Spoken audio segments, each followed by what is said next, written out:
whether or not our security protocols for screening and intake of these individuals are what the Trump administration wants. And now a lower court and the Ninth Circuit have ruled against Donald Trump of that. And it's coming to a head at 1 o'clock today. Joining me is Byron Henry, rather. He is a constitutional attorney regarding this issue. Good morning, Byron. How are you?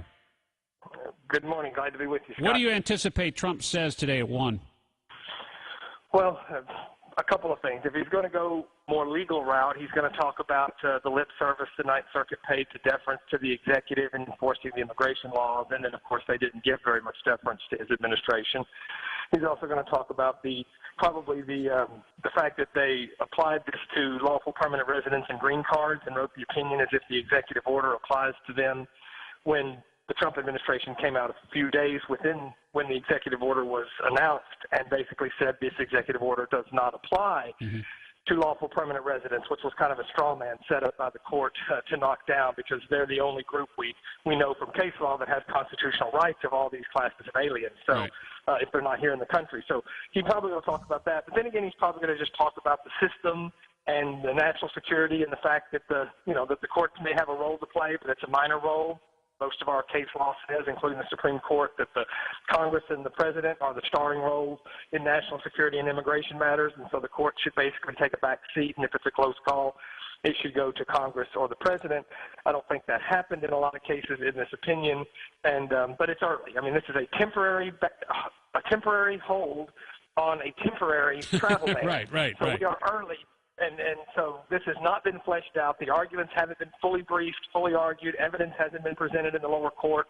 And so this is a long legal battle that I think could be short-circuited if the Trump administration simply either redraws the executive order or just puts out a directive with respect to certain classes of aliens, because this opinion in the executive order, the way it's drafted, just kind of lumps everybody in one executive order, and I think there's a problem with that. The way the Ninth Circuit wrote the opinion, there's a problem with everybody being included in this executive order, and there needs to be some distinguishing classes of aliens. Are they asylum seekers? Are they visa holders?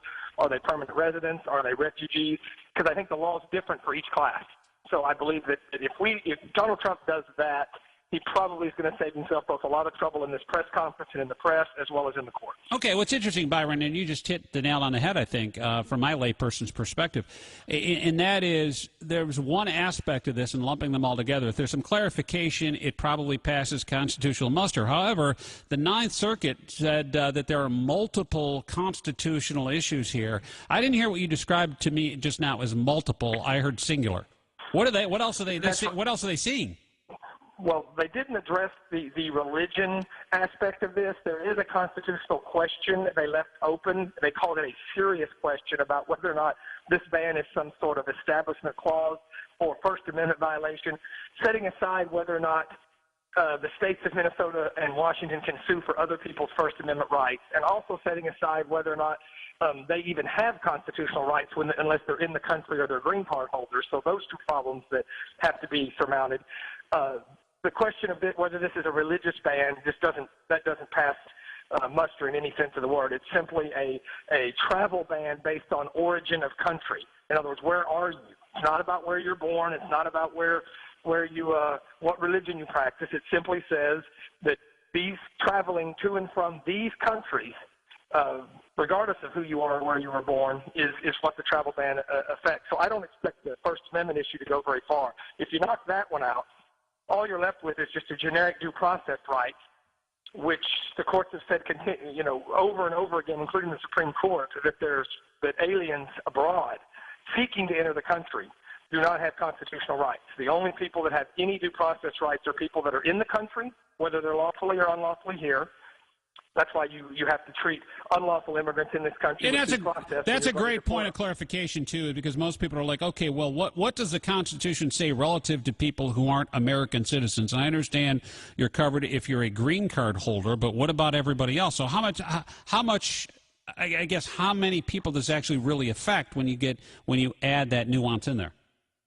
Well, Certainly it affects a number of people because there's people that travel here for work, there's people that travel here for vacation, there's people trying to get in here for asylum, there's people trying to come to America as refugees under the refugee program. But unfortunately, if you're not physically in this country, that's one class of aliens, or you're not a lawful permanent resident with vested rights to be here, if you're not here and you're abroad, you don't have constitutional rights, so to speak. At least there's no authority for the fact that you do. So I believe that there's a line drawn between people in the country or lawful permanent residents and every other class of alien. And I believe President Trump has the discretion to deny entry to all of the other classes of aliens other than the ones we just mentioned. And that's what he did, according to law. Right, according to law. And I'm looking at U.S. Code right now. It says specifically that the President of the United States has the authority to suspend the entry of anyone in the United States, any alien in the United States, if he or she thinks that their entry would be detrimental to the interests of the United States. Byron, Henry, that sounds about as broad of an interpretation as you can get. That seems to give the president an absolute huge window in which to put this order. That's correct. And if you lay that up against the Constitution, because, of course, the Congress makes laws that have to comply with the Constitution, which is the supreme law of the land. If you lay that up with the Constitution, you take the courts that says, well, lawful permanent residents are a special class of aliens. And if you say, well, people that are actually in the country, you're not denying them entry because they're already here, so they don't count. You look at everyone else, Congress has the plenary authority to deny them access, and they have given it to the president to decide whether or not they should be admitted into the country. And that discretion seems to be not only broad, but unfettered, because it gives just kind of a general detriment to the United States. It doesn't even say that it has to be tied to terrorism. There are statutes that allows the president to deny entry and the attorney general to those with ties to terrorism. This is even broader. This just says if it's detrimental to the country, the president can deny entry to. Now, you're arguing what detriment is, and you could say, look, despite, and something else here too that struck me, and again, we're talking to constitutional lawyer Byron Henry this morning on News Radio 700 WOW Sloaney, and that is this aspect too, is that for a long time now, and this is maybe more of a commentary on what they call fake news, but the mantra that there's no evidence that aliens from any of the countries named in the order has perpetrated a terrorist attack in the United States. That from the Ninth Circuit ruling. But we just had a story come out not even 24 hours prior to this. It said, no, the Senate Judiciary Subcommittee on Immigration has a list of more than 60 people who were born in the 7 countries on this list that Trump has, that he got from Obama, by the way, the 7 countries that were not just arrested but convicted of terror-related offenses here in America since the September 11th attacks in 2001.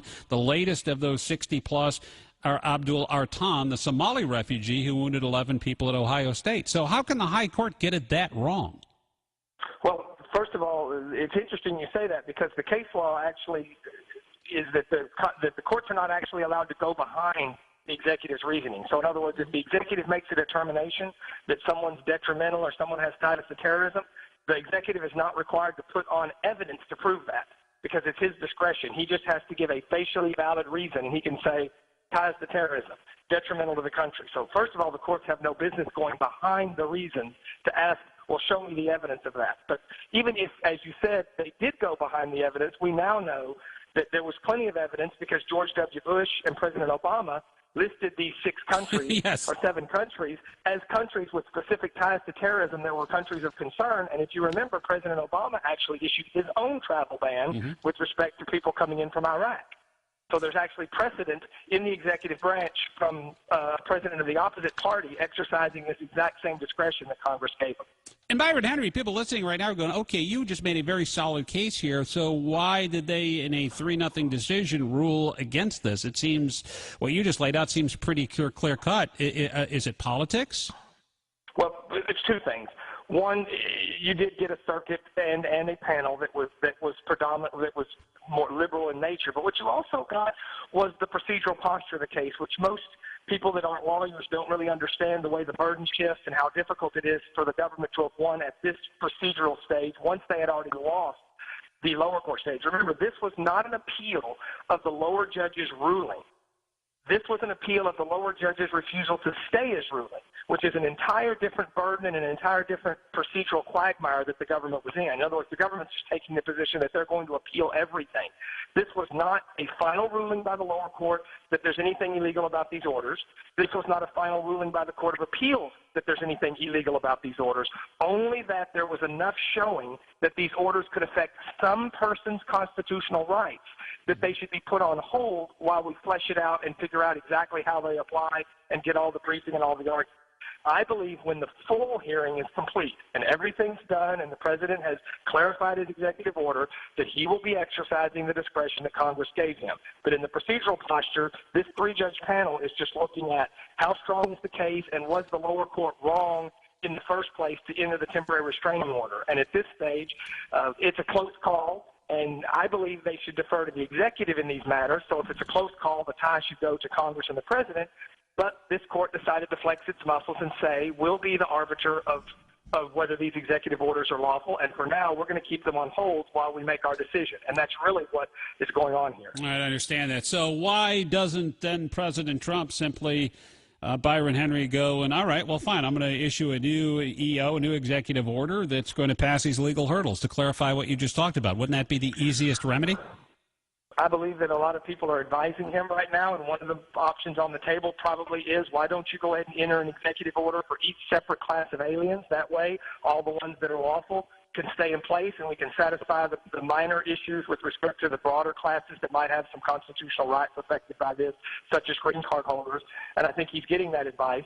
But I believe that Donald Trump and his administration believe this is urgent and exigent and needs to be handled now. So it's not an option, I think, inside the administration to simply sit back and wait for this to play out in the courts. Right. If it's that important, then they believe they have to take action now. And if that's true, then they probably will be taking action with new executive orders and other legal strategy here, within days. I think we're going to have a press conference today regarding that issue. So. Yeah, at 1 o'clock today, we'll be carrying it here on News Radio 700 WLA, a joint press conference from Donald Trump addressing this issue, and maybe he'll make that announcement about a new series of executive orders to detail this. And I think this is also the downside, is the fact you have a guy who doesn't know the political workings of Washington, D.C., and the certainly dealing with politicians is one thing, but being one is something totally separate. And I think you'll agree with me, too, that a lot of the things that Donald Trump has done so far and certainly has blown things up in Washington, there's no doubt. The downside to it, of course, is he doesn't know the mechanics of this thing, and this is another example of that.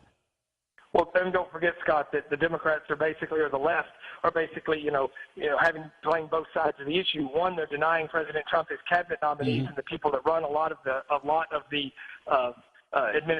the bodies, the administrative agencies that have to have a say in these issues, such as he didn't have an attorney general when this came down. Why didn't he have an attorney general in charge of the Department of Justice? Because the Democrats decided to obstruct and slow down the process. So part of it is not having a political handle on the legal and all the politics of Washington. But of course, we give our president 21 cabinet spots or so to help him with that stuff.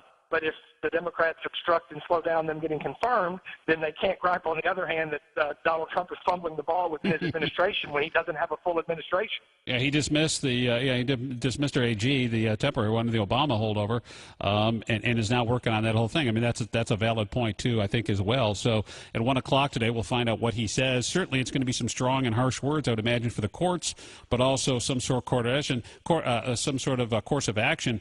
I can't help but think too, and maybe it's too much House of Cards, I'm not quite sure, and that is that maybe that as we see how Donald Trump has handled the media and handled the courts and anyone who stood against him, is to let this thing play out for a little bit and say, okay, well, typical example here, we're getting beat up from the left and they're withholding, and it's clear in the Constitution, and maybe in some sort of way, shape, or form, the way he wrote that executive order, there was a strategy to it. Am I giving too much credit where none is due? Well, I think with respect to how he wrote the executive order, maybe so, but certainly not in the way that it's been handled since. I mean, Donald Trump has taken the position that he was elected to protect this country, and he's going to follow through on his campaign promises.